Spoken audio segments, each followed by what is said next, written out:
कहानी क्या है। 1111 में से करीब 50% लोग 1 साल का इलाज पूरा कर चुके हैं।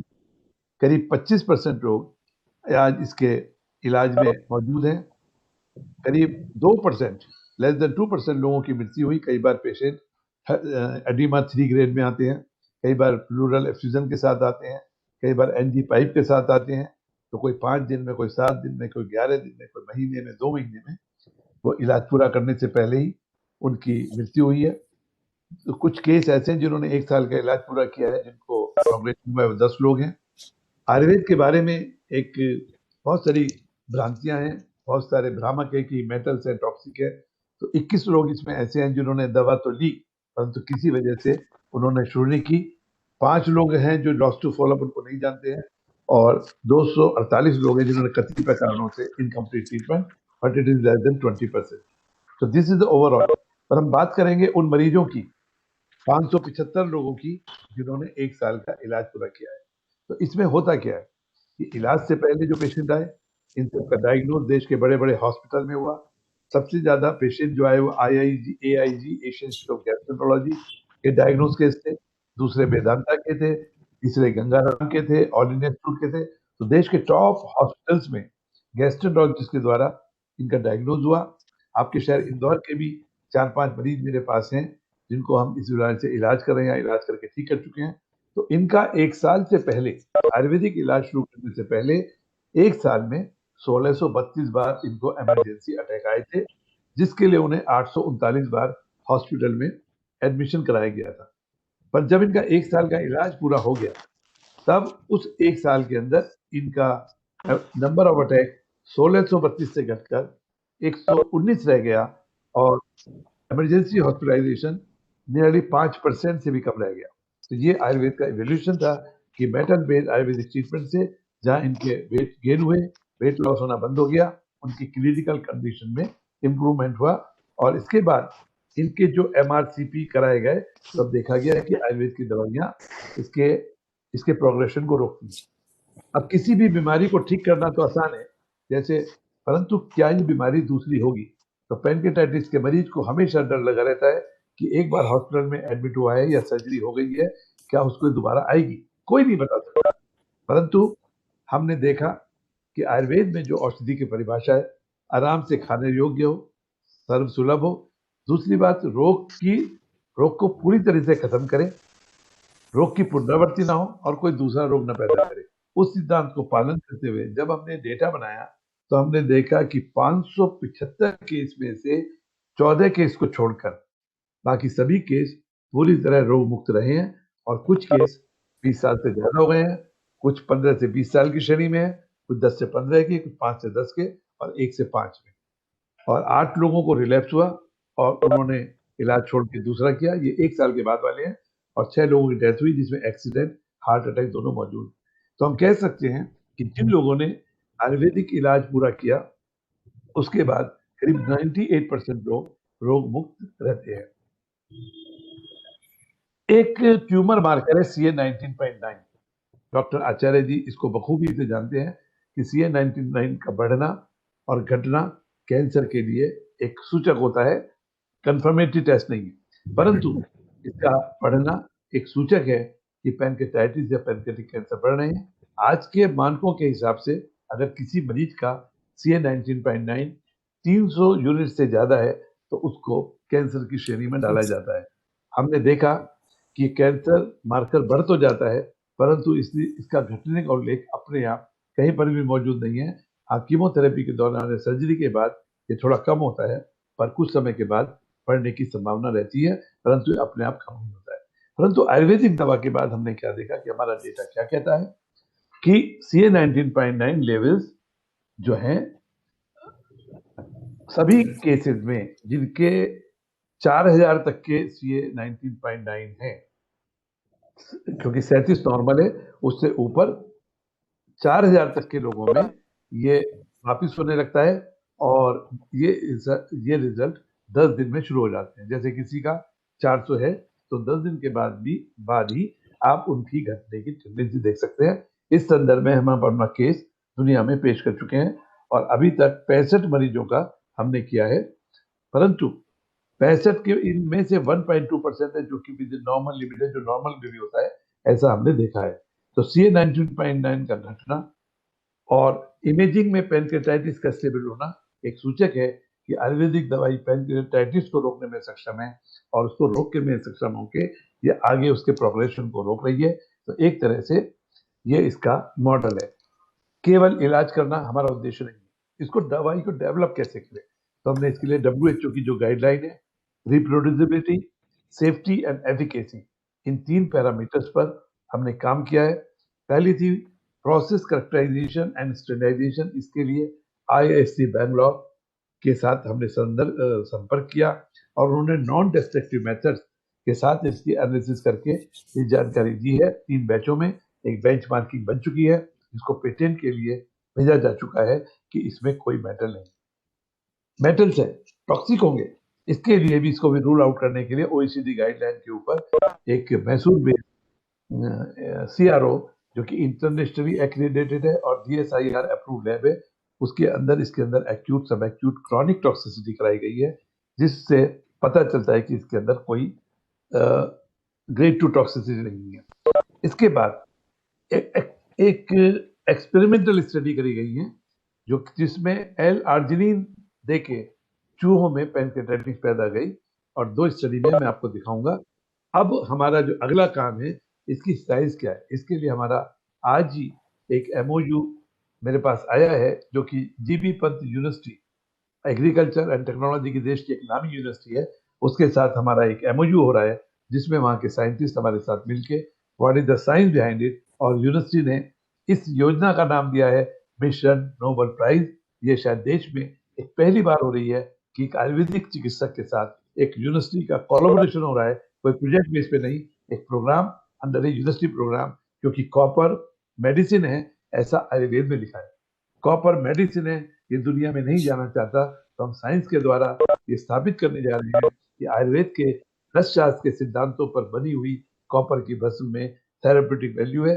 और इसी क्रम में हम साइंस के क्रम में बढ़ते हुए बीकानेर के मेडिकल कॉलेज ने पिछले हफ्ते ही हमको एथिकल क्लियरेंस दिया है, जिसमें एक रैंडमाइज्ड क्लिनिकल ट्रायल होने जा रहा है, जिसका sample size all India institute medical sciences नई दिल्ली के प्रोफेसर ऑफ स्टैटिस्टिक्स जो HOD हैं उनके द्वारा और एक लीडिंग फार्मा कंपनी द्वारा स्थापित किया गया है। तो ये हमारी साइंस की चीज है।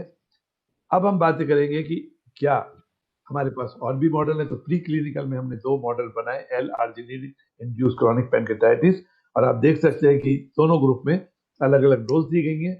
और इसके बाद जो देखा गया है कि इसके अंदर पैनक्रेटाइटिस प्रोटेक्टिव प्रॉपर्टीज दी गई। इसमें इसका कंपैरिजन मिथाइल प्रेडिस्ट्रोन में था, पर मिथाइल प्रेडिस्ट्रोन ग्रुप में सभी चूहे 14 दिन के बाद मरने शुरू हो गए तो उनको रोक दिया गया, परंतु 21 दिन के बाद जो आया उसमें देखा गया कि एक कॉपर बेस्ड जो मिनरल कॉम्प्लेक्स बना है इसके अंदर पैनक्रेटाइटिस प्रोटेक्टिव प्रॉपर्टीज है एक पर्टिकुलर डोज पे, उससे कम पे भी ये काम नहीं करती है और ज्यादा डोज बढ़ने पे भी इसका काम नहीं होता है। इस स्टडी को दोबारा रिपीट किया गया, तब देखा गया कि इस सेकेंड स्टडी ने फिर ये बताया कि 3 to 4 mg पर kg बॉडी वेट पर इसके अंदर पैनक्रेटाइटिस प्रोटेक्टिव प्रॉपर्टीज हैं, और जैसी डोज कम होती है और ज्यादा होती है तो काम नहीं करती है।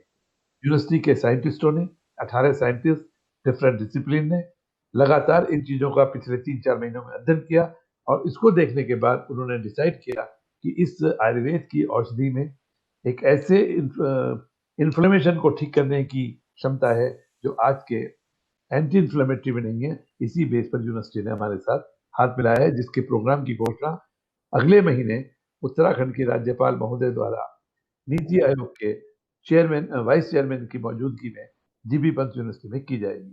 तो हम डिस्कशन में क्या कह सकते हैं कि आयुर्वेदिक ट्रीटमेंट जो कि रस शास्त्र के ऊपर आधारित है वो थेरेपेटिक यूज ऑफ मेटल्स के बारे में बोलता है, और जो आयुर्वेद की दवा तैयार हुई है कॉपर मर्क्यूरियल सल्फर के साथ, गंधक जारना के कंसेप्ट के साथ, इसके अंदर भयंकर शोधनाशक है, ट्यूमर को गिराने की शक्ति है जो है, और जब हम इन्फ्लेमेशन को रोक पाएंगे तो आप कैंसर को रोक पाएंगे।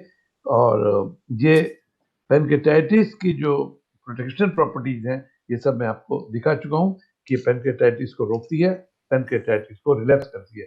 With this word we can say कि pancreatic cancer is the 7th leading cause of cancer related to death in worldwide. और ये पैंक्रियाटिक कैंसर एक ऐसा कैंसर है जिसमें 5 ईयर सर्वाइवल करने वाले हार्डली 5% केसेस है।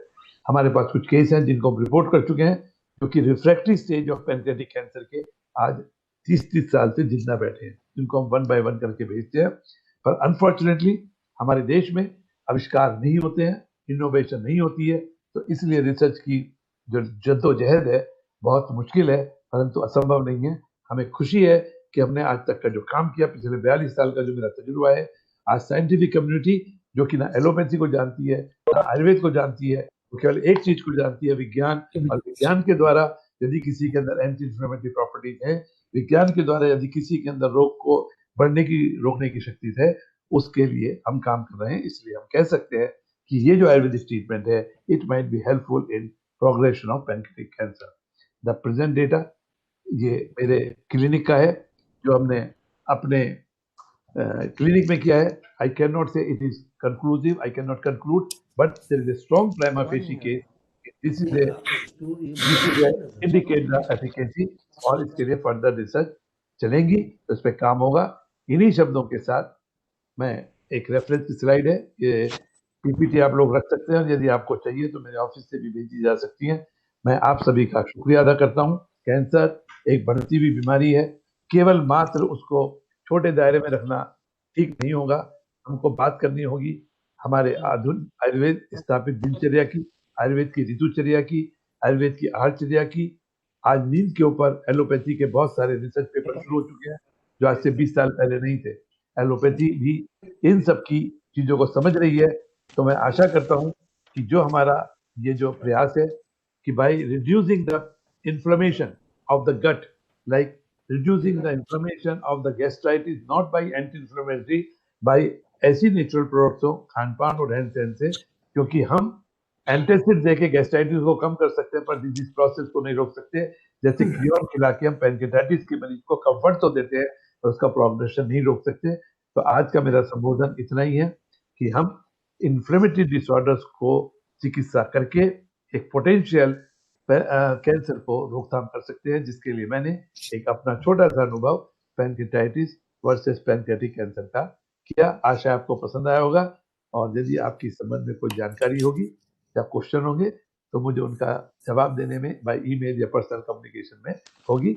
इन्हीं शब्दों के साथ पुनः आप सभी आयोजकों का, प्रधानाचार्य महोदय का, आचार्य जी का, अखिलेश जी का मैं तहे दिल से शुक्रिया अदा करता हूँ कि आपने मुझे इंदौर शहर में रहते हुए आज इस वैज्ञानिकों विद्वानों के बीच में, क्योंकि मेरी डिग्री बहुत छोटी सी है, मैं BMS हूँ, BSc हूँ और MD ड्रॉप आउट हूँ, परंतु मेरे पास क्रिया शास्त्र है। आपके पास बड़े बड़े शास्त्र हैं, और हमने बड़े शास्त्रों को क्रिया शास्त्र के साथ जोड़ के आपने जो मुझे मौका दिया, उसके लिए मैं आभारी हूँ और धन्यवाद देता हूँ। नमस्कार। बहुत बहुत धन्यवाद सर। आपने बहुत ही अपने अनुभवों को हम लोगों के साथ, सभी के साथ शेयर किया।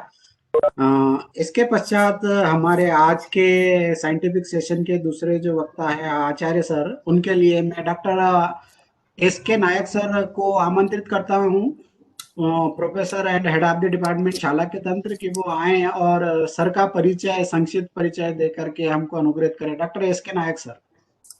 Thank you doctor Pradeep ji. Am I audible? Yes, audible. Okay, thank you.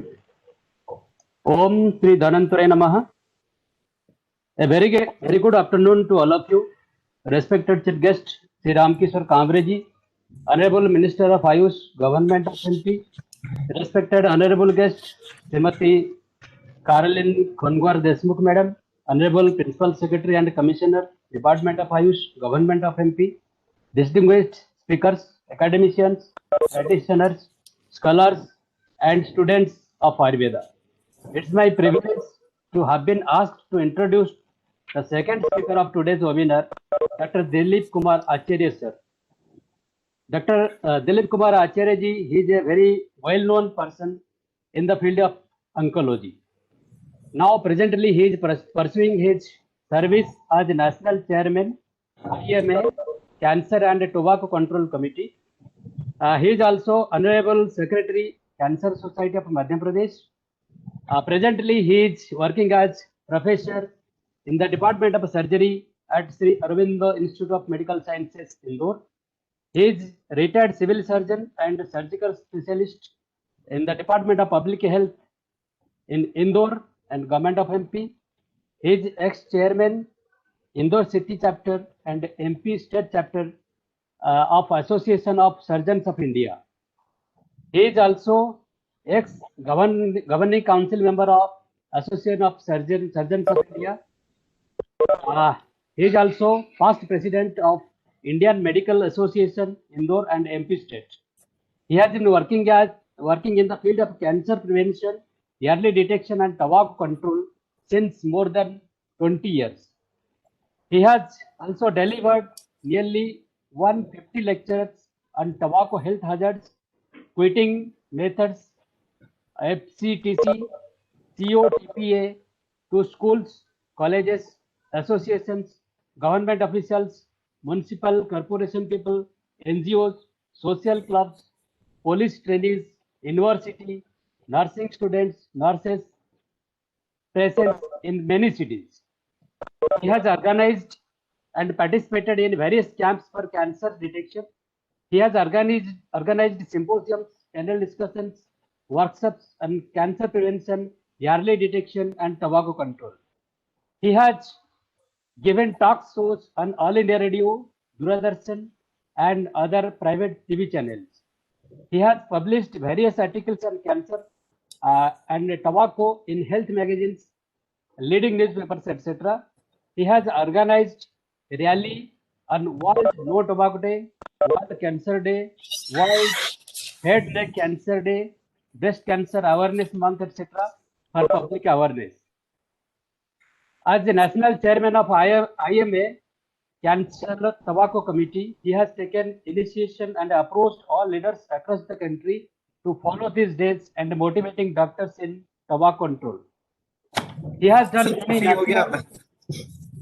many national and international presentations in Japan, China, Malaysia, Canada, Abu Dhabi, Ireland, etc. on prevention and early detection of cancer, tobacco control, e-cigarette hazards and surgical scientific subjects. He has many experiences in the field of cancer. So it is not possible to describe all these things. He has reviewed 37 articles for an Indian Journal of Surgery.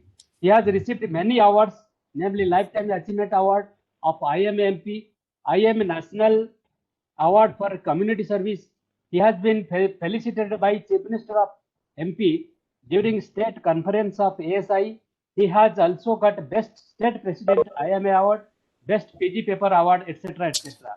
So, dear friends, we are very much fortunate to have such a great person from the field of oncology as a guest speaker for today's webinar.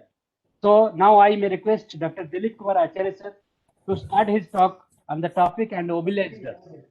Please, sir.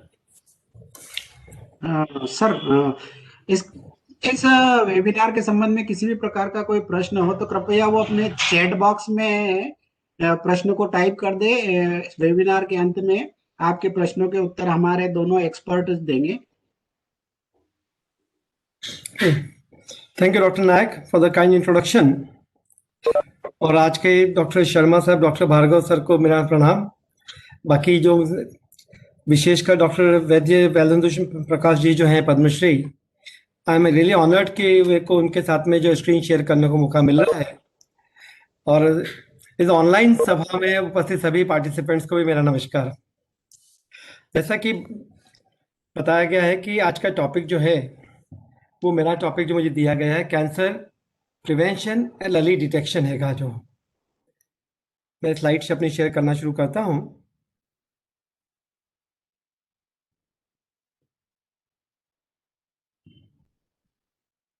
Slide visible now? Yes, sir, it is visible. Yes. 1 second, please. Yeah.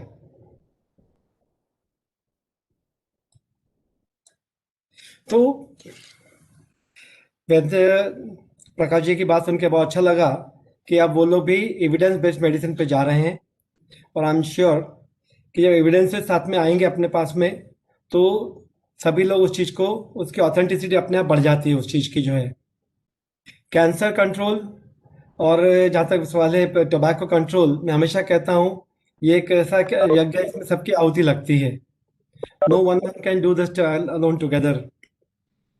तो आज हम लोग जो बात करेंगे वो cancer से बचाव व शीघ्र पहचान की बात करेंगे। जैसे डॉक्टर भार्गव सर ने बताया था, ये वर्ल्ड कैंसर डे जो था 4 तारीख को जो है, ये यूआईसीसी संस्था है वर्ल्ड की, जिसका मेरा कैंसर सोसाइटी मध्य प्रदेश की तरफ से मैं भी एक मानद सदस्य मेंबर हूँ उसका। उनका 3 साल की कैंपेन चल रही थी, I am and I will. That is a strong message, empowers people, engaging them in amazing level of commitment, raising collective awareness concerning cancer prevention. World over cancer की हम बात करें तो 79 कंट्रीज में जो है ब्रेस्ट कैंसर सबसे ज़्यादा हो रहा है। उसके बाद prostate cancer, service cancer, lung cancer, सभी ज़्यादा अलग अलग कंट्रीज में अलग अलग होते हैं। परंतु फीमेल्स में बात करें तो करीब 157 कंट्रीज में अब ब्रेस्ट कैंसर हाईएस्ट नंबर हैगा, इंक्लूडिंग इंडिया ऑल्सो। आज से 10 साल पहले तक इंडिया में सर्विस कैंसर ज़्यादा होता था बनिस्पत की ब्रेस्ट कैंसर के, बट ऑफ लेट जो है ब्रेस्ट कैंसर इंसिडेंस काफ़ी बढ़ गया हैगा। और परंतु देखा आप इस फिगर में देखें, वर्ल्ड की सभी कंट्रीज में कैंसर तो हो ही रहा है। इसलिए ऐसा नहीं है कि भाई कि कोई एज ग्रुप बचा हुआ है इससे या कुछ लोग बचे हुए हैं, ऐसा कहीं भी नहीं है। सभी लोग इसको सफ़र कर रहे हैं इसमें से जो है। और जैसे ब्रेस्ट की बात करें तो इस साल करीबन पूरे वर्ल्ड में 22 लाख करीब जो है ब्रेस्ट कैंसर के नए मरीज मिले हैं और करीबन 6,84,000 की मृत्यु ब्रेस्ट कैंसर कारण से हो रही है। इंडिया में भी जो है ब्रेस्ट कैंसर जो है, कैंसर अकेला ही जो है second biggest killer after heart disease. और करीब 12.5 लाख कैंसर के नए मरीज इस साल मिलेंगे, 2020 मिले थे। और कैंसर लोड होता है कि एक समय में कैंसर के जीवित व्यक्ति जो कैंसर से सफ़र कर रहे हैं उनकी संख्या 30 लाख के करीब रहती है। ये भारत की बताता है कि इसमें जो है सबसे हाईएस्ट नंबर ब्रेस्ट कैंसर है। फिर दोनों पुरुष और महिला मिला लें तो भी ब्रेस्ट कैंसर सबसे ज़्यादा नंबर्स हैं। उसके बाद में ओरल लिप और ओरल कैविटी जो है हाईएस्ट नंबर पर है पुरुषों में। लंग कैंसर सेकंड नंबर पे पुरुषों में, जबकि महिलाओं में ब्रेस्ट के बाद में सर्विक्स यूट्रस कैंसर आ जाता है, तत्पश्चात बाकी कैंसर भी होते हैं। अब यहाँ देखने की बात है कि ब्रेस्ट कैंसर के अगर 1,78,000 नए मरीज मिल रहे हैं तो 90,000 के करीब लोगों की डेथ भी ब्रेस्ट कैंसर से हो रही है। पुरुषों के 3 कैंसर जो सबसे ज़्यादा मुंह गले का कैंसर, फेफड़े सांस की नली का कैंसर और इसोफेगस या खाने की नली का कैंसर है। वहीं महिलाओं में ब्रेस्ट कैंसर के बाद सर्विक्स कैंसर और उसके बाद में लिम्फोमा के आदि कैंसर हो जाते हैं। सबसे इम्पॉर्टेंट चीज़ जो है 40% of cancer are preventable. 40% cancer के होने से ही बचा जा सकता है। और 1/4 कैंसर अगर हम अर्ली स्टेज पकड़ लेते हैं उनको हम तो पूरी तरह से क्यूरेबल हैं।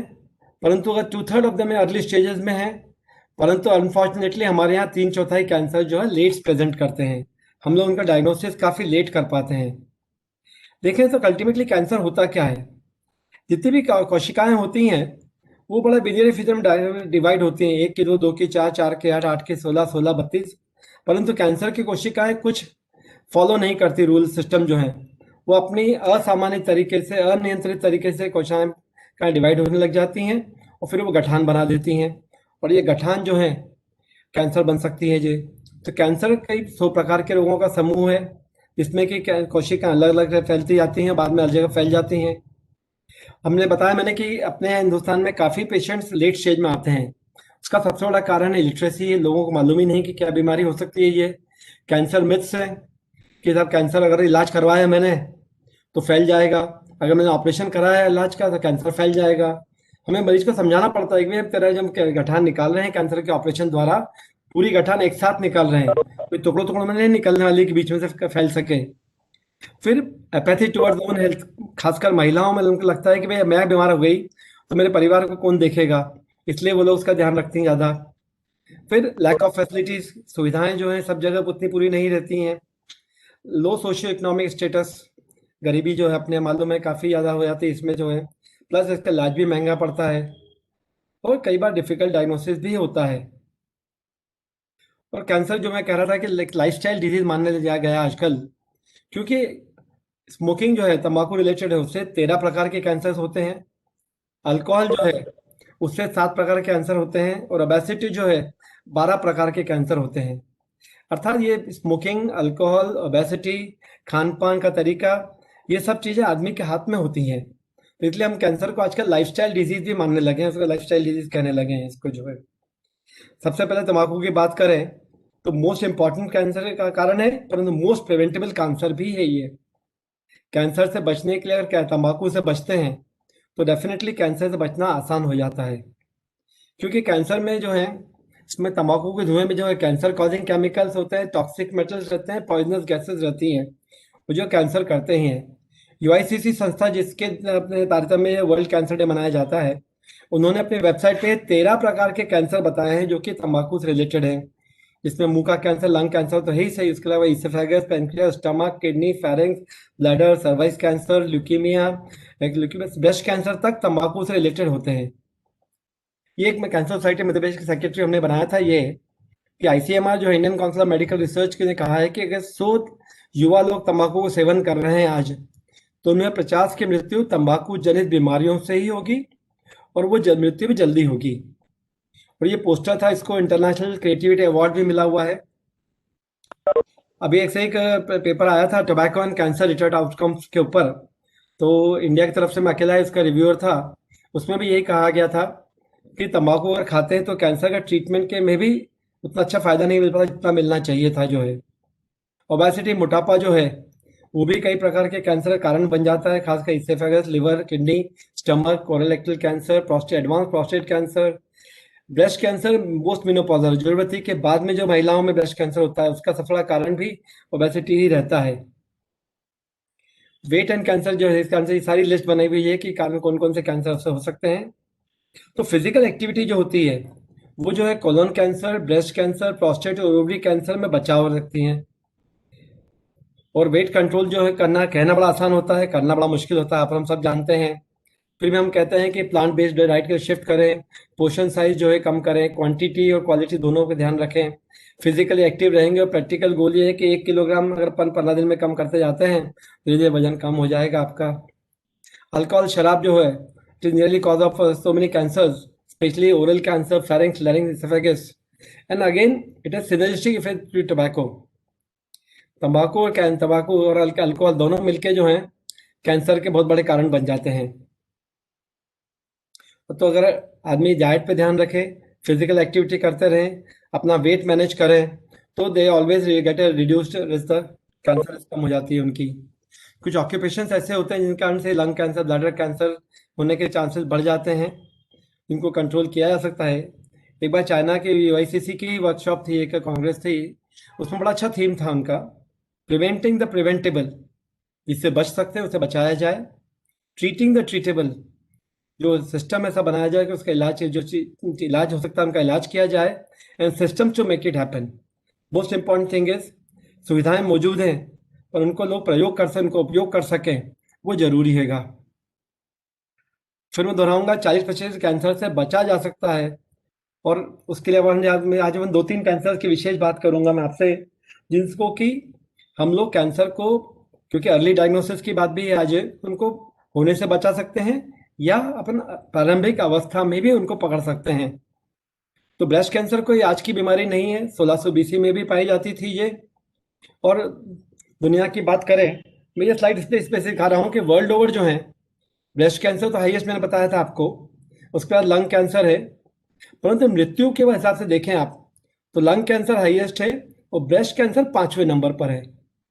अर्थात इंसिडेंस तो फर्स्ट नंबर हाईएस्ट है उसका वर्ल्ड में, परंतु उससे डेथ जो है वो 5th नंबर पे हो रही है वर्ल्ड में, जबकि अपने यहाँ पे जो है उस कारण से डेथ भी ज़्यादा हो रही है और मृत्यु भी है। उसका एक कारण यही है कि अपने यहाँ पे ब्रेस्ट कैंसर का डायग्नोसिस थोड़ा लेट होता है, उसका इलाज पूरा नहीं हो पाता है, लोग लेट डायग्नोस होकर लेट स्टेज में हमारे पास आते हैं, उस कारण से उनको डेथ ज़्यादा हो रही है उससे।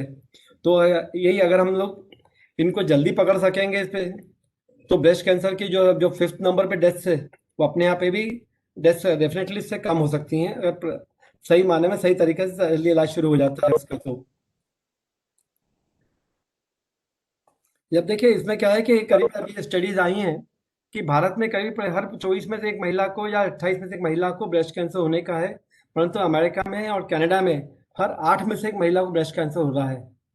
8 महिलाएं की बात करें तो किसी का बड़ा परिवार है तो उन परिवार में दादी नानी बच्चों को उन सब जोड़ के तो 8 महिलाएं हो ही जाती हैं, उनमें से किसी एक को हर एक को कैंसर हो रहा है। ये एक टाइम मैगजीन, बड़ी फेमस मैगजीन है वर्ल्ड की, जो 1991 से देखिए उनके स्पेशल एडिशंस इसके ऊपर आते रहे हैं। तो ब्रेस्ट कैंसर हमारी ही प्रॉब्लम नहीं है, वर्ल्ड ओवर सबकी प्रॉब्लम है ये। और इसमें जरूर बताना चाहूंगा मैं कि उनका जैसे हम लोग सोचते हैं, हमारे यहाँ लोग बोलते हैं कि साहब इलाज नहीं कराएं तो क्या हो गया, वैसे ही उन्होंने वहां पे भी था उनका कि what if I decide to do nothing, मैं कुछ भी नहीं कराऊं तो मेरे इलाज में क्या होगा। तो ये ब्रेस्ट कैंसर सब जगह चल ही रहा है ये। तो एक कई स्टडी थी, बाद में बाकी लोगों ने कंफर्म नहीं किया है कि अर्बन वुमेन जो है शहरों में ब्रेस्ट कैंसर की तादाद डेफिनेटली ज़्यादा है compare to rural women. Exactly number उन्होंने ट्वाइस दिया था, जबकि ऐसा नहीं है, परंतु फिर भी ये बात जरूर है कि जब ब्रेस्ट कैंसर केसेस बढ़ने शुरू हुए थे अपने यहाँ पे इंडिया में, तो पहले जो है बॉम्बे दिल्ली मेट्रोपॉलिटन सिटीज में बढ़े थे और बाद में फिर तो पूरे कंट्री में बढ़ने लगे थे। जो है हम जो बात कर रहे हैं कि उनको जल्दी पकड़ना चाहिए हमको इलाज करने के लिए, तो सबसे देखिए इंपॉर्टेंट ये बताता है कि अगर हम स्टेज 1 में कैंसर का इलाज शुरू कर देते ब्रेस्ट कैंसर का स्पेसिफिकली, तो 5 ईयर सर्वाइवल जो है करीब 98% जो है, अर्थात 5 साल के बाद में ब्रेस्ट कैंसर के 98% पेशेंट जिंदा रहेंगे अगर उन्होंने इलाज समय पे शुरू कर दिया है, इलाज ले लिया है। पर यही परसेंटेज 16% पे ड्रॉप डाउन हो जाता है अगर इलाज उनका स्टेज 4 में आके शुरू होता है। तो अलग अलग स्टडीज में परसेंटेज कुछ 2, 4, 5, 6% से वेरी होता है, परंतु बेसिकली यही है कि जो इतना हाई परसेंटेज था 5 ईयर सर्वाइवल फर्स्ट स्टेज में, it's drop down to just 16%, which is more important, that's why we want कि अर्ली डिटेक्शन हो जाता है, सबसे अच्छा रहेगा अपने लिए। अब यहाँ ये देखिए आप स्लाइड बताती है यूएसए में जो है ऑलमोस्ट 50% अर्ली स्टेज में डिटेक्ट हो जाते हैं कैंसर पेशेंट्स, परंतु हमारे यहाँ पे जो है पेशेंट अधिकतर जो है लेट स्टेज में आते हैं और जस्ट 10% अर्ली स्टेज में डायग्नोज कर पाते हैं हम लोग जो है। तो इसलिए ब्रेस्ट कैंसर की बात करें तो उनको हमने 2 में डिवाइड किया है, नॉन मॉडिफाइबल रिस्क फैक्टर्स और मॉडिफाइबल, अर्थात अपरिवर्तनीय और परिवर्तनीय। अपरिवर्तनीय जिसको कि हम अपने चेंज नहीं कर सकते हैं, जिसमें कि सबसे पहला अपरिवर्तनीय होता है कि बीइंग ए वुमेन इटसेल्फ, महिलाओं को खुद को ही ब्रेस्ट कैंसर होने का सबसे ज्यादा चांसेस रहता है। यहाँ बता दूंगा मैं कि पुरुषों में भी ब्रेस्ट कैंसर होता है। अगर ब्रेस्ट कैंसर के 100 मरीज हैं तो उनमें एक पुरुष हो सकता है हमेशा, और उम्र के साथ में भी ब्रेस्ट कैंसर के होने के चांसेस बढ़ते जाते हैं, क्योंकि 77% of women get breast cancer more than after the age of 50। Family history का जो है जेनेटिक्स की बात जो करते हैं हम लोग कि फैमिली हिस्ट्री में अगर किसी महिला के फर्स्ट डिग्री रिलेटिव्स को, यहाँ महिलाओं में हम बात कर रहे हैं उनके ननिहाल पक्ष की, उनकी मदर, उनकी मासी, उनकी नानी की तरफ के लोगों की, तो उनमें अगर किसी को कैंसर है तो उनकी रिस्क बढ़ती जाती है। अगर उनके 3 रिलेटिव्स को कैंसर है तो उनके ऑलमोस्ट 4 गुना चांसेस बढ़ जाते हैं उनको कैंसर होने के। फिर पर्सनल हिस्ट्री का है, किसी को अगर एक तरफ कैंसर हुआ है तो दूसरी तरफ कैंसर होने के चांस बढ़ जाते हैं।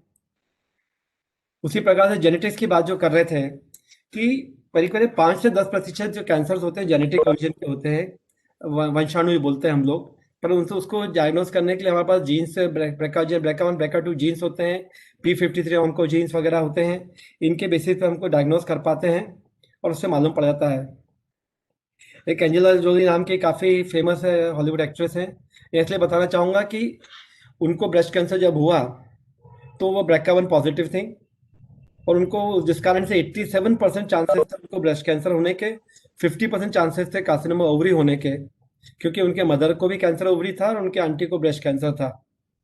और इसलिए उन्होंने मई 23 में 2013 में अपनी बायलैटरल प्रोफाइलैक्टिक मेस्टेक्टमी, कैंसर होने के पहले ही दोनों स्तनों का ऑपरेशन करके दोनों स्तन निकलवा लिए थे, और बाद में 2015 में भी सेल्फिंग ओफ्लेक्टमी अर्थात ओवरी भी अपनी निकलवा ली थी, जिससे कि उनको कैंसर होने का अंदेशा नहीं रहे, जो कि बहुत ज़्यादा था उनके उसमें। ये उन्होंने आके ओपनली सबसे शेयर किया, जिस कारण से लोगों को मालूम पड़ा, इस बीमारी के विषय में अवेयरनेस बढ़ी और इसलिए इसको एलियन इफेक्ट भी कहा जाता है। एक बार मैं 2005 में यूएस में गया था एक ब्रेस्ट कैंसर सेंटर में, तो वहाँ पे 4 ऑन्कोप्लास्टिक सर्जन थे जो कि एंजेला सर्जरी कर रहे थे, प्रोफाइलैक्टिक मेस्टेक्टमी बोलते हैं इसको हम लोग, स्तन में कैंसर होने के पहले ही दोनों स्तन निकलवा लेना। हम लोग आज भी इंडिया में ये प्रोपोगेट नहीं करते हैं, कि सब करवाया जाए, पर मैं इसलिए बताना चाहता हूँ कि वहाँ पे प्रिवेंशन पे इतना ज़्यादा काम है कि वो लोग कैंसर होने के पहले उसको इतना बड़ा ऑपरेशन कराने के तैयार हैं। और हमारे यहाँ आज भी कई बार भी हमारे पास लेट स्टेज में ही आते हैं। स्तन कैंसर की बात करें तो कुछ लड़कियां जिनको कोई 12 से कम उम्र में ही मासिक धर्म शुरू हो जाता है, या 45-50 के बाद में जाके मेनोपॉज आता है। उनमें क्या होता है कि एस्ट्रोजन जो है हार्मोन, उसकी मात्रा पूरे समय ज़्यादा रहती है, तो उनमें कैंसर होने के चांसेस बढ़ जाते हैं उनके अंदर। कई बार रेडिएशन जो होता है, सिकाई जो होती है हॉजकिन लिम्फोमा के लिए अगर मिली है तो हो जाता है। यहाँ एक और अगेन पॉइंट है कि अगर किसी महिलाओं को बच्चे नहीं हुए हैं तो उनको कैंसर होने के चांसेस ज़्यादा हैं। उनको बच्चे अगर 30 की उम्र के बाद में हो रहे हैं तो कैंसर होने के ज़्यादा है। और ये भी है कि अगर महिलाओं ने अगर अपने बच्चों को स्तनपान कराया है तो, और कम से कम 3 महीने ज़्यादा कराया है, तो उनको कैंसर होने के चांसेस डेफिनेट कम हो जाते हैं। पिल्स, हार्मोन रिप्लेसमेंट थेरेपी, लंबे समय तक जो हार्मोन्स लेते हैं, इससे थोड़ा चांसेस कुछ बढ़ सकते हैं, परंतु बहुत ज़्यादा नहीं है। ऐसा ऐसा फ़र्क है। अल्कोहल, अगेन शराब की बात कर रहा था मैं, अगर एक ड्रिंक पर रह देती हैं महिलाएं तो भी चांस बढ़ जाते हैं। और डोज रिलेटेड भी है ये, कि अगर उनको जो है ज़्यादा डोज ले रही हैं वो, तो अगर जितने नंबर ऑफ ड्रिंक्स ज़्यादा होते हैं उनके रोज के, तो चांसेस अल्कोहल के कारण ब्रेस्ट कैंसर होने के चांसेस बढ़ जाते हैं। ओबेसिटी जो है, मोटापा, स्पेशली रजोवृत्ति के बाद, मेनोपॉज के बाद में होता है तो चांसेस बढ़ जाते हैं, क्योंकि उसमें हाई लेवल एस्ट्रोजन रहता है उनके जो है। इसलिए फिजिकल एक्टिविटी अगर ज़्यादा रखते हैं वो लोग, तो डेफिनेटली चांसेस उनके ब्रेस्ट कैंसर के कम हो जाते हैं। स्मोकिंग ब्रेस्ट कैंसर में भी है कि अगर 100 सिगरेट अगर पीती है हमेशा महिलाएं, तो उनको कैंसर बढ़ जाते हैं chances. Even second hand smoke जो है, आपने के पेपर पढ़ा होगा कि एक महिला का उन्होंने कैंसर में उन्होंने स्यू किया था अपने पड़ोसी के ऑफिस में, पास वाली महिला जो है वो हमेशा सिगरेट पीती थी, उसके धुएं से इनको कैंसर हो गया था जो है। डाइट बड़ी इंपॉर्टेंट चीज़ है कैंसर के लिए, कि डिटेल्स में नहीं जाकर बताना चाहूँगा कि कई डाइट जो हैं अपने अपने उससे कारण से जो है एक्टिवेशंस करके कार्सिनोजेंस को रोक के रखती हैं, डिटॉक्सिफिकेशन करती हैं, उस कारण से जो है फ़ायदा मिलता है। इवन सोया फूड को माना गया है कि अच्छा रहता, प्रोटेक्टिव रहता है। इस प्रकार से food, nutrition, obesity, physical activity, they all help in carcinogen metabolism, DNA repair, proliferation and differentiation and all that way, even inflammation जो वैसा बात कर रहे थे, उस कारण से जो है इसमें हेल्प करता है ये प्रिवेंशन ऑफ कैंसर में जो है। तब ये है कि स्तन कैंसर के, ब्रेस्ट कैंसर की पहचान कैसे करें, तो उसमें यह देखिए कि सबसे पहले सबसे बड़ा का जो है, ऑलमोस्ट 80% महिलाएं हमारे पास आती हैं, they come with breast lump, breast में गठान के लिए आती हैं। और परंतु ये बताना चाहूँगा कि 80% गठाने जो हैं वो ब्रेस्ट में स्तन कैंसर की नहीं होती हैं, सिर्फ क्योंकि गठाने जो हैं पानी की भी हो सकती हैं, पस की भी हो सकती हैं, एक नॉन कैंसरस भी कैंसर गठान हो सकती है या कैंसर गठान हो सकती है। तो इसकी जांच कर ही मालूम पड़ जा सकता है कि कैंसर की गठान है या नहीं है। परंतु 80% गठाने कैंसर नहीं होती हैं, समझना जरूरी है, जिससे कि लोगों को डर नहीं बैठे। वो गठान बढ़ेगी तो शेप और वॉल्यूम चेंज हो जाएगा। निप्पल जो है ब्रेस्ट की, जो पहले बराबर थी, उसने महिला ने अपने बच्चों को फीडिंग बराबर की, तो अब जो निप्पल अंदर जा रही है तो ये कैंसर का शुरुआत हो सकती है। निप्पल में बदलाव कुछ भी हो सकता है। एक संतरे जैसी स्किन अगर हो जाती है ब्रेस्ट, तो ब्रेस्ट कैंसर एडवांस डिजीज हो सकती है ये। तो अर्ली डिटेक्शन के लिए हमारे पास 3 तरीके हैं कि तो ब्रेस्ट सेल्फ एग्जामिनेशन, महिलाएं जो है अपने स्व परीक्षण करा करें, जिसके अंदर जो है अगर अपने पीरियड्स के बाद में जो है मासिक धर्म के 5वें 7वें दिन इसको शुरू कर सकती हैं हर 20 साल के बाद, हर महीने के अंदर। और अगर मेनोपॉज हो चुका है, रजोवृत्ति हो चुकी है, तो एक तारीख फिक्स कर ले, 1 तारीख, 10 तारीख, 15 तारीख होता है, अपने आप के स्तन की जांच करा करें खुद ही, जिससे कि महिलाओं को उसको मालूम पड़ जाएगा कि मेरे को कहीं नयापन कुछ आ रहा है क्या, उसके अंदर कुछ बदलाव लग रहा है क्या। और उसमें अगर कोई गठान दिखती है, सांस दिखता है, त्वचा अंदर खिंच रही है, मोटापा आ रहा है, उसके अंदर कोई घाव वेगा, निप्पल कैसे लेवल क्या है उनका, कुछ भी बदलाव होता है तो वो कर सकती हैं इसको जो है।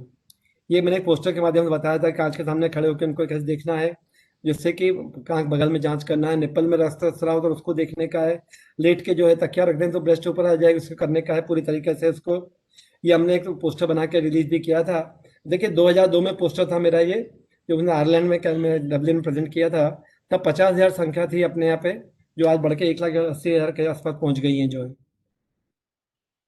तो अगर इनमें महिला को चाहिए कि अगर उसको स्तन में गांठ मिलती है, कोई भी तकलीफ रहती है, इस तरह होता है निप्पल से, तो डॉक्टर को दिखाए, डॉक्टर जांच कर सकता है, डॉक्टर अपने क्लिनिकल एग्जामिनेशन कर सकता है, और डॉक्टर उसके बाद में जो है हम लोग ब्रेस्ट इमेजिंग करते हैं स्क्रीनिंग के टूल के लिए, मेमोग्राम या सोनोग्राम बोलते हैं। बेसिकली मेमोग्राम कुछ नहीं है कि स्तन का एक्सरे होता है जिसको हम 2 डायरेक्शन में, वर्टिकल और हॉरिजॉन्टल डायरेक्शन में लेते हैं, और उसमें जो गठान दिखती है उसके बेसिस के ऊपर बता पाते हैं कि ये कैंसर का अंदेशा है कि नहीं है इसको।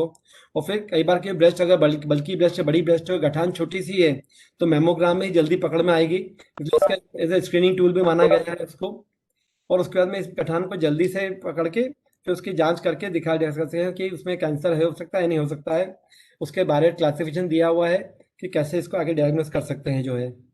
उसी प्रकार से एक गठान मालूम पड़ी उसमें पानी भरा है कि नहीं है, तो उसके लिए हम लोग जो है सोनोग्राफी करके देख लेते हैं। तो आजकल सोनोमेमोग्राम कर लेते हैं, जिससे दोनों मालूम पड़ जाता है। और कई बार जो है गठान डीप सीटेड है, फील में नहीं लग रही बाहर से हमको, तो उसके बेसिस के ऊपर, उसके सहारे से पर वो भी कर सकते हैं। आजकल थर्मोमेमोग्राफी शुरू हो गई है कि हीट जो होती है, हीट से डायग्नोसिस करने के हिसाब से जो है। और एक जो हम लोग जो उसके नीडल बायोप्सी करके, परंतु आजकल हम लोग ट्रू कट या कोर बायोप्सी पसंद करते हैं, जिससे कि टिश्यू भी उसमें आ जाए, उससे अपन जांच करके पता कर सकते हैं कि इसमें ब्रेस्ट कैंसर तो नहीं हो रहा है। ये 2007 में एक ब्रेस्ट कैंसर की अलग से कॉन्फ्रेंस अमेरिका में, वर्जीनिया में, वहाँ के कुछ पिक्चर्स हैं। कई लोग जो कि वहाँ पे ओपनली आके बात करते हैं कि हमने ऑपरेशन करा लिया है हमारा, अपने यहाँ महिलाएं खुद भी नहीं कराती हैं, बताती भी नहीं लोगों को, परंतु वहाँ भी कल लोग खुद के बात करते हैं। दूसरा कैंसर जो है वो मुंह का कैंसर जो है, वो इसलिए बात कर रहे हैं हम लोग कि वो अपने यहाँ पे सेकंड नंबर जो है पुरुषों में हाईएस्ट है, और बाकी में पुरुषों का कैंसर। उसका सबसे बड़ा कारण रिस्क फैक्टर जो है तंबाकू चूइंग है, अरीका नट, बीटल, सुपारी है। सुपारी अकेली जो है, even not with any tobacco और anything, is also known as group 1 carcinogen. अभी बीच में हम लोगों के 4 दिन के कॉन्फ्रेंस इसी पे हुई थी कि केवल सुपारी के ऊपर ही, सुपारी भी कैंसर हो सकता है। Alcohol with or without tobacco is also a risk factor for oral cancer, malnutrition, physical irritant, viruses, oral candidiasis, they are all this thing। अब देखिए इसमें malignant transform जो होता है उसमें काफ़ी हो जाता है इसके अंदर। वो जो छाला जो होता है, जो 2 वीक से ज़्यादा ठीक नहीं हो रहा है, मुंह में दर्द रहता है, सफ़ेद लाल गठान हो रही है, गठान, उनको सबको जांच करना जरूरी हो जाता है इसके अंदर जो है।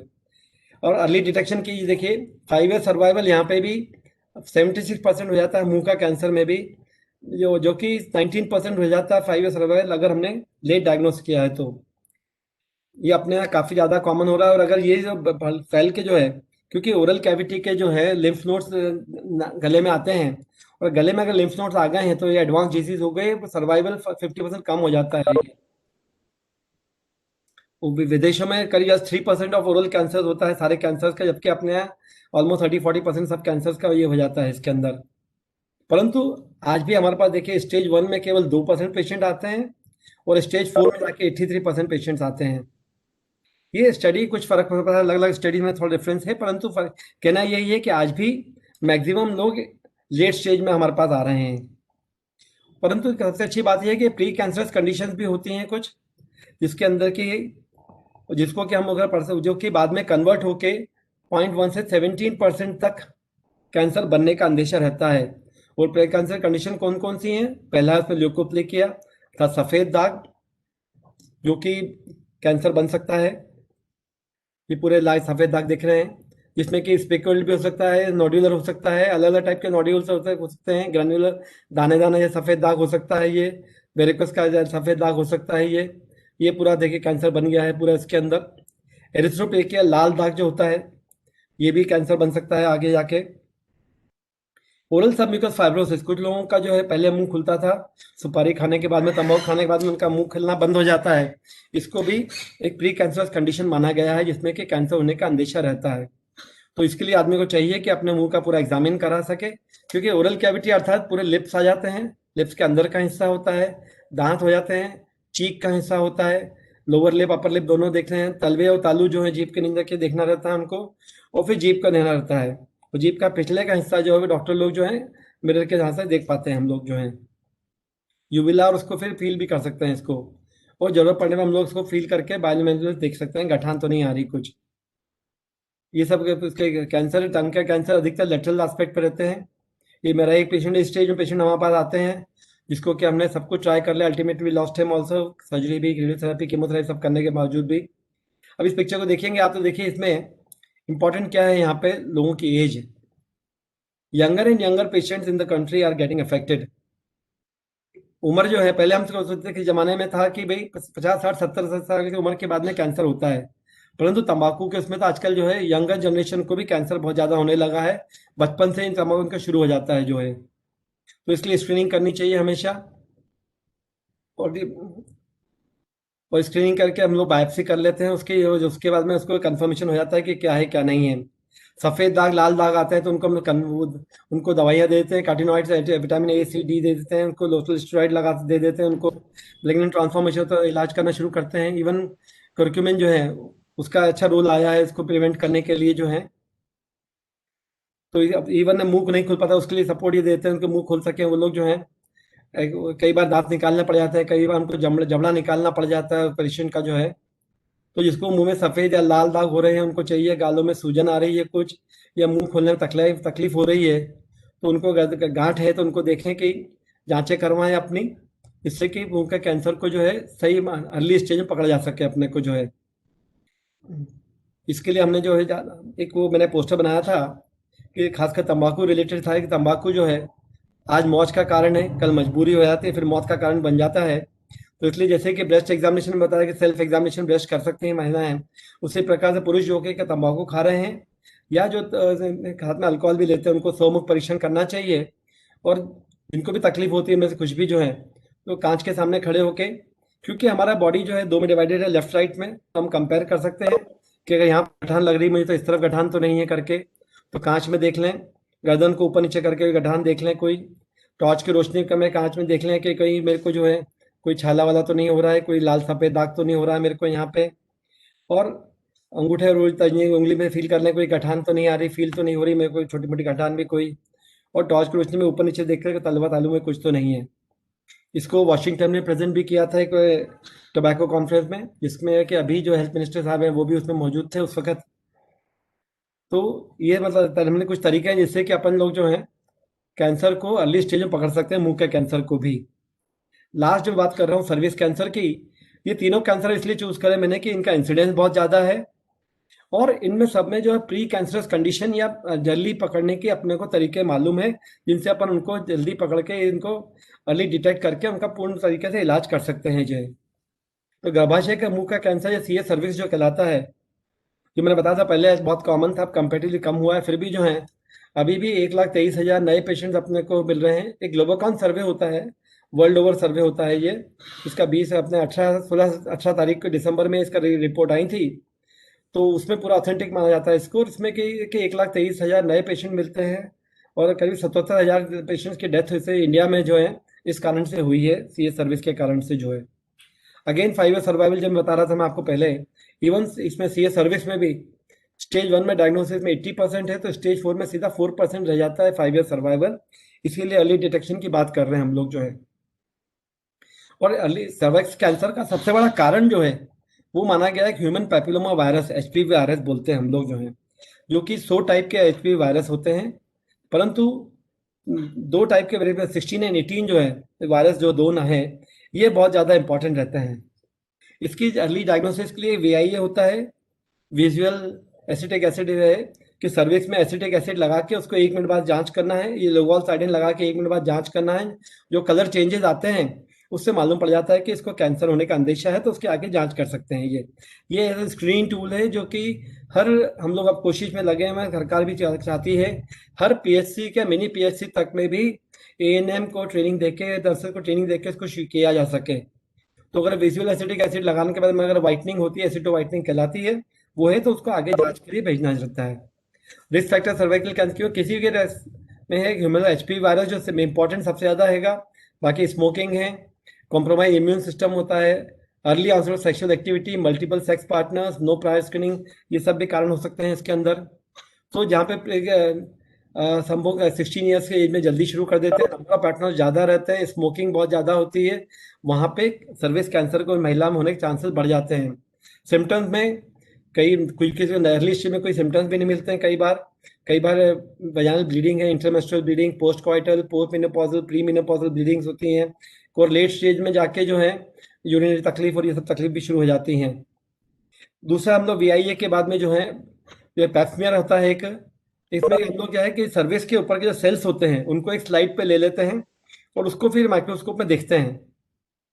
तो ऐसे जाके सर्विस के जहाँ पे जो सेल्स हैं इनको इस पे स्क्रैपिंग जैसे इसके ऊपर आ जाती है, उस पर स्लाइड पे स्प्रेड कर देते हैं और उसको दे देते हैं। तो उसमें ये जो है एंडो सर्विस में जाके ये सब बाहर आ जाता है, या ब्रश के थ्रू वो सेल्स को स्लाइड पे लेके उनको स्टडी की जाती है।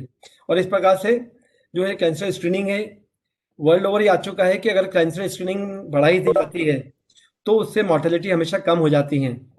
अभी WHO ने लास्ट ईयर ही थीम दी है कि सन 2030 तक, अर्थात अगले 8-9 साल के अंदर पूरे वर्ल्ड में से सर्विस कैंसर को खत्म करना है, कि कैंसर सर्विस कैंसर हो ही नहीं सही। उसके लिए सबसे बड़ा टूल है कि पैप्समेयर से अर्ली डायग्नोसिस कर सके और हम लोग वैक्सीनेशन कर सकें। पैप्समेयर के लिए कहा था कि एज 20 की बैच के बाद में हर साल 3 बार कराना है, और उसके बाद नॉर्मल अगर 3 अगर नेगेटिव हैं पैप्समेयर तो फिर एवरी 3 ईयर्स कराना चाहिए इसको जो है, और इस प्रकार से कैंसर की अर्ली डायग्नोसिस हो जाती है जी। ये सब उसी के वो हैं। तो एचपीवी इन्फेक्शन जो है वो सबसे ज्यादा कॉमन सर्विस कैंसर कारण बन जाता है, परंतु कई महिलाओं को कैंसर नहीं होते हुए एचपीवी इन्फेक्शन रहता है। तो presence of HPV infection is not the cause, परंतु इसके लिए वैक्सीन भी आ गई है। वर्ल्ड ओवर वैक्सीनेशन हो रहा है इसके ऊपर अब, जिसमें कि 9 साल की उम्र से ही वैक्सीनेशन शुरू कर सकते हैं और 45 की एज तक वैक्सीनेशन करना है। पर सबसे अच्छा रहता है कि जो मैरिज के पहले जो है सेक्सुअल एक्टिविटी स्टार्ट हो उसके पहले वैक्सीन के डोज लग जाए महिला को, लड़की को, तो उसके बाद उसके बहुत अच्छा रहता है उनका जो है कैंसर होने से 70 से 90% बन सकते हैं। इंडिया में 2008 में परमिशन हुआ था इसका। सर्वेरिक्स करके एक वैक्सीन आती है जो 4 मोस्ट कॉमन एचपीवी टाइप्स को अफेक्ट करती है, एक गागा से दो मोस्ट को करती है।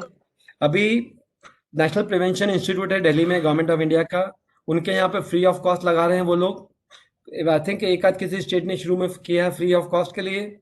हम एनजीओ लेवल पे सब लोग गवर्नमेंट से पीछे पड़े हुए हैं कि अगर हो सके तो इसको जो है गवर्नमेंट का जो अपना प्रोग्राम चलता है वैक्सीनेशन प्रोग्राम, जिसमें न्यूमोकॉकल वैक्सीन तक ले ली गवर्नमेंट ने, उसके थ्रू उसको लगाया जाए स्कूल में जाके 8वीं 10वीं बच्चे लड़कियों को बच्चों को, तो अच्छा रहेगा उसमें। अभी गार्डासिल 9 करके भी एक वैक्सीन आ गई है मार्केट में, अपने इंडिया में नहीं आई है। इसमें 9 प्रकार के डिफरेंट एचपीवी स्ट्रेन पे असर पड़ता है जो है। तो इस प्रकार से अर्ली डायग्नोसिस भी अपन कैंसर में कर सकते हैं, और खासकर जो है ब्रेस्ट कैंसर में, ओरल कैंसर में और सर्विक्स कैंसर में जो है हम लोग जो है इसको बच सकते हैं, इससे बचा जा सकता है, कैंसर को होने से ही बचा जा सकता है ये। That is all about the cancer from my side. बहुत बहुत धन्यवाद सर। इसके पश्चात मैं डॉक्टर श्वेता वर्मा को आमंत्रित करूंगा कि वो जो भी चैट बॉक्स में प्रश्न आए हैं कृपया प्रश्न आप करें। Thank you sir. हमारे राष्ट्रीय वेबिनार के क्वेश्चन आंसर सेशन में मैं डॉक्टर श्वेता वर्मा, व्याख्याता शल्य तंत्र विभाग, आप सभी का स्वागत करती हूँ। हमारे आज के 2 सब्जेक्ट एक्सपर्ट का व्याख्यान अत्यंत ही उपयोगी रहा है। हमारे विषय विशेषज्ञ से विषय की गंभीरता को जानने के लिए कुछ प्रश्न आए हैं। पहला प्रश्न आदरणीय वैद्य बालेंद्र प्रकाश सर से है, जिसमें पूछा गया है सर, पैंक्रियाटिक कार्सिनोमा की मेटास्टेसिस की स्टेज में कैंसर टिश्यू का स्प्रेड रोकने के लिए कौन सी आयुर्वेदिक औषधियां दी जा सकती हैं? हमारा पहला क्वेश्चन आदरणीय वैद्य बालेंद्र प्रकाश सर से है। जी मैं सुन रहा हूँ। जी सर, पैंक्रियाटिक कार्सिनोमा की जी सर, पैंक्रियाटिक कार्सिनोमा की मेटास्टेसिस की स्टेज में मैंने सुन लिया, मैंने आपका सवाल सुन लिया है। Thank you sir. आपका सवाल बहुत जटिल है और आप इसका बहुत आसान सवाल पूछ रही हैं, जो संभव नहीं है, क्योंकि ऐसी कोई ये मलेरिया का इलाज नहीं है। आपने मलेरिया हुआ और लेरिगो की गोली दे दी, ठीक हो गया। किसी भी कैंसर में मेटास्टेसिस है तो वो किस फॉर्म में है, फ्रेश है, रिफ्रैक्टरी है, और it is a treatment protocol. और इसमें कोई नहीं कह सकता है कि इस स्टेज में कोई भी मरीज ठीक होगा ही होगा। तो उसके लिए आहार विहार औषध की कल्पना को करते हुए मरीज की चिकित्सा की जाती है, और ये ऐसा नहीं कि कल पता चलेगा। तो उसका रेट ऑफ ग्रोथ अरेस्ट होता है, क्लिनिकली, पैथोलॉजिकली, रेडियोलॉजिकली ये सब चीजें दी जाती हैं।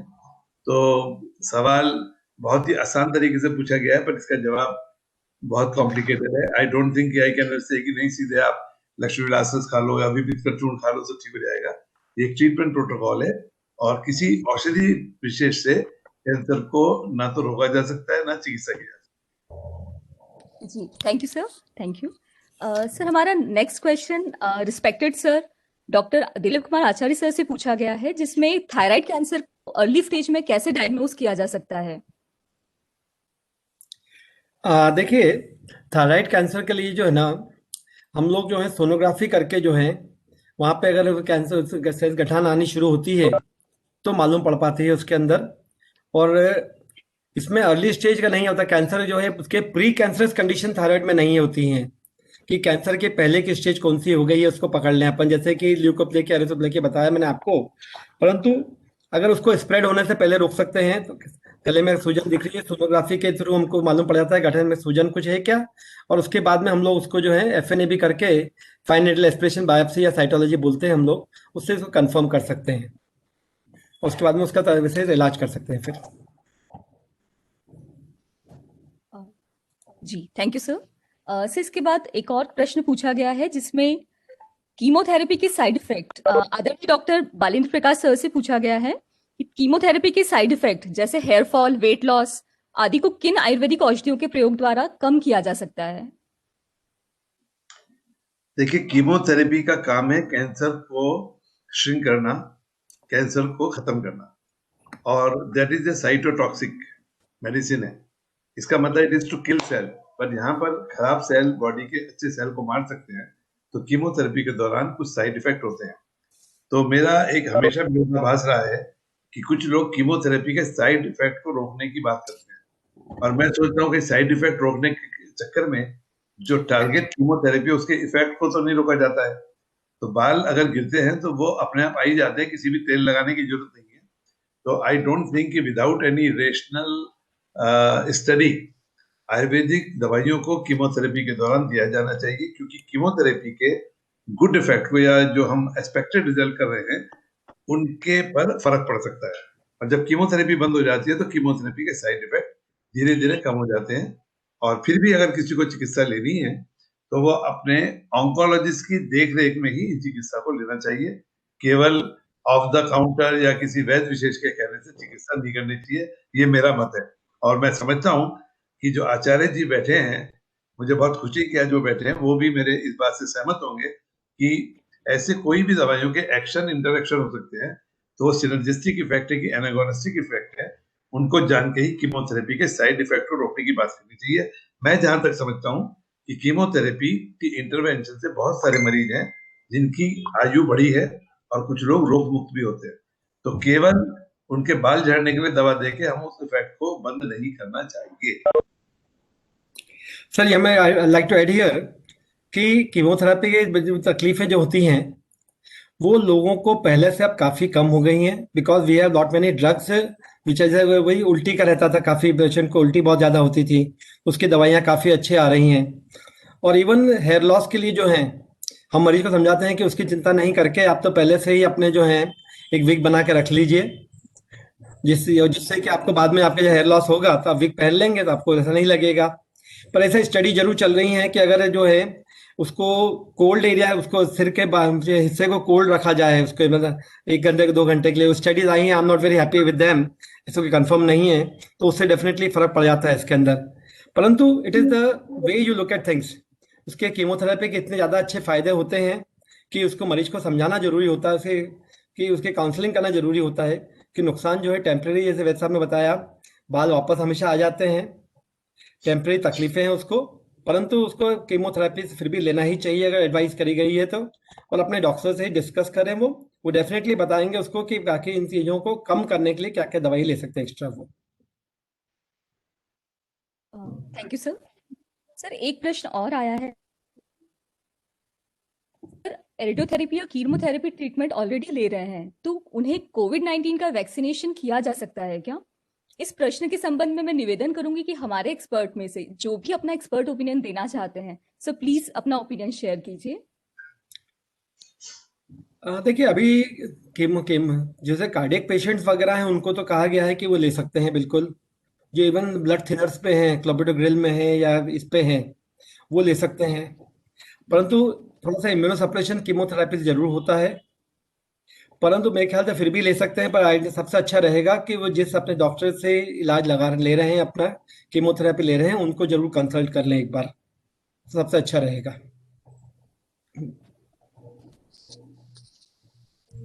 जी थैंक यू सर। मैं डॉक्टर इसके अतिरिक्त जोशी बोल रहा हूँ।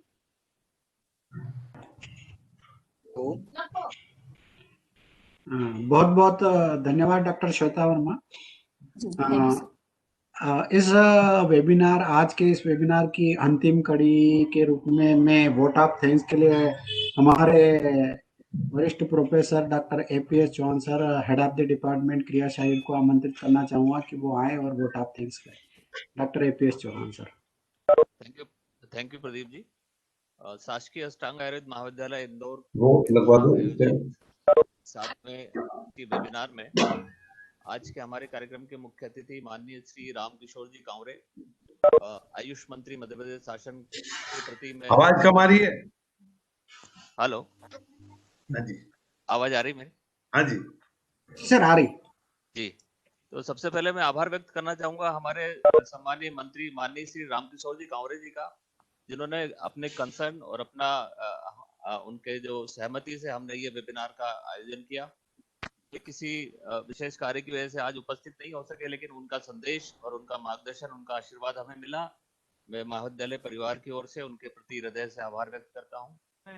आज के हमारे गेस्ट ऑफ ऑनर और हमारे विभाग की प्रमुख सचिव माननीय श्रीमती करलीन खोंगल देशमुख जी का भी मैं आभार व्यक्त करता हूं कि उन्होंने हमें इस वेबिनार को आयोजन करने के लिए सहमति दी और उनका मार्गदर्शन सदैव विभाग को मिलता रहा है। उनके प्रति हम हृदय से आभार व्यक्त करते हैं। मैं आभार व्यक्त करता हूं पद्मश्री श्री बालेंद्र प्रकाश जी का, जिन्होंने बहुत ही सारगर्भित बड़े संक्षिप्त शब्दों में अपने विषय को प्रस्तुत किया। जैसा कि उन्होंने बताया था कि कैंसर एक बहुत बड़ा विषय है, लेकिन वेबिनार में समय की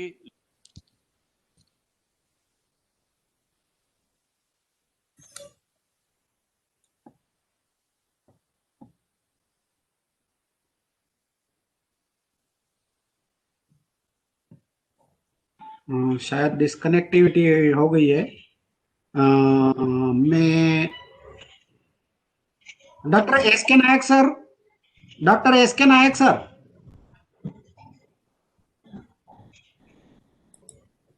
जी sir. Sir vote of thanks please.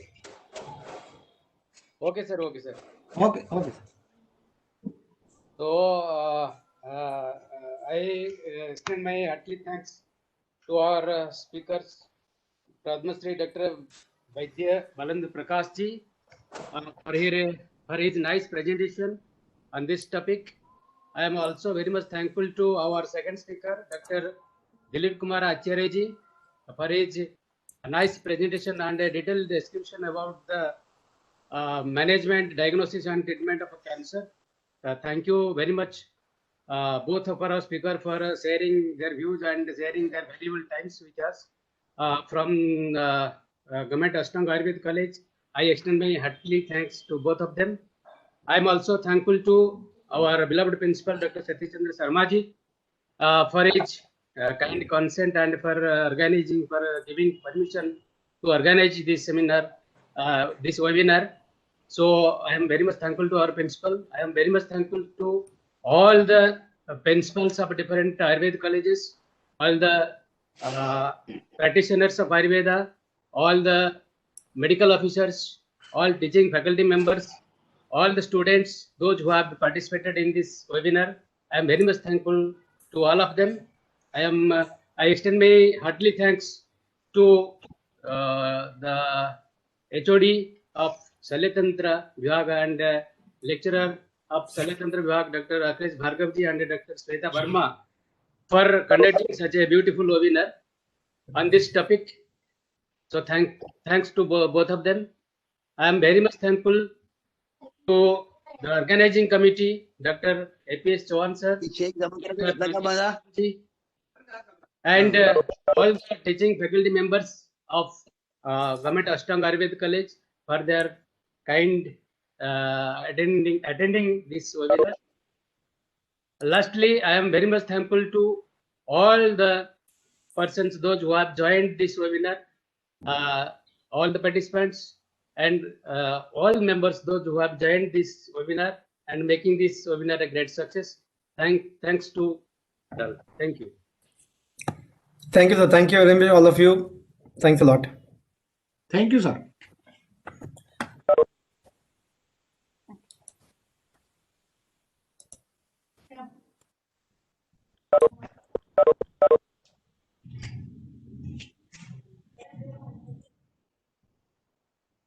Akhilesh ji sign out कर लीजिए।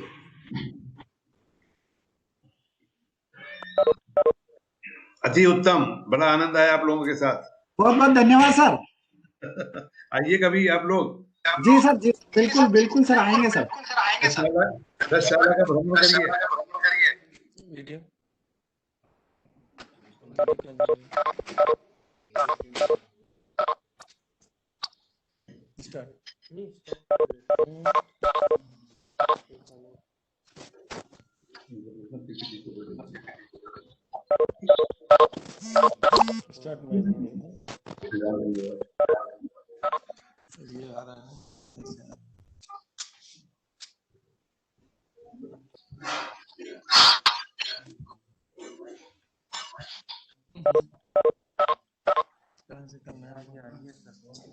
उधर से आ रहा है ना, दूसरा आ रहा है, इनका आ रहा है, मेरा नहीं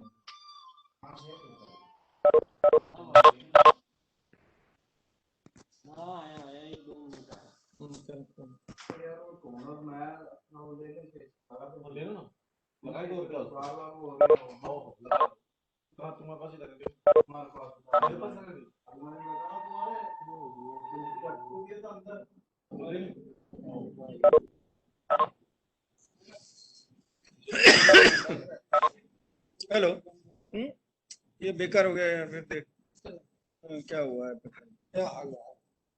हाँ बस ज्वाइन कर लिया। बोल रहे हैं तो आवाज तो आ नहीं रही। आवाज आ रही है क्या? सर एंड हो चुका है। हाँ ठीक ठीक ठीक, चलो।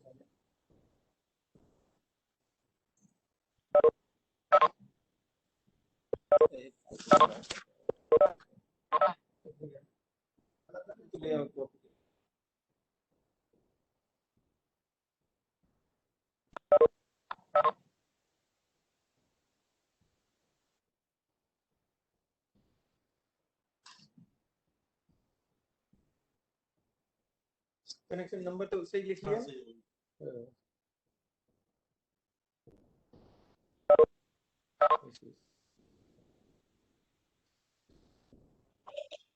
सर होस्ट बन चुके हैं।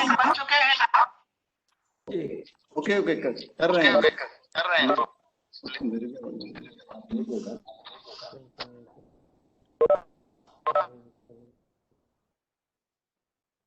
ठीक है बस। और हाँ, तो बोल रहे थे कहीं और हो रहा है, अजय का कहीं है। अच्छा कहीं है, वहां से कर रहे हैं। वो अमाउंट तो लिखो। हाँ और ये संलग्न ये तो परीक्षा जल्दी ले आओ। ये फोटो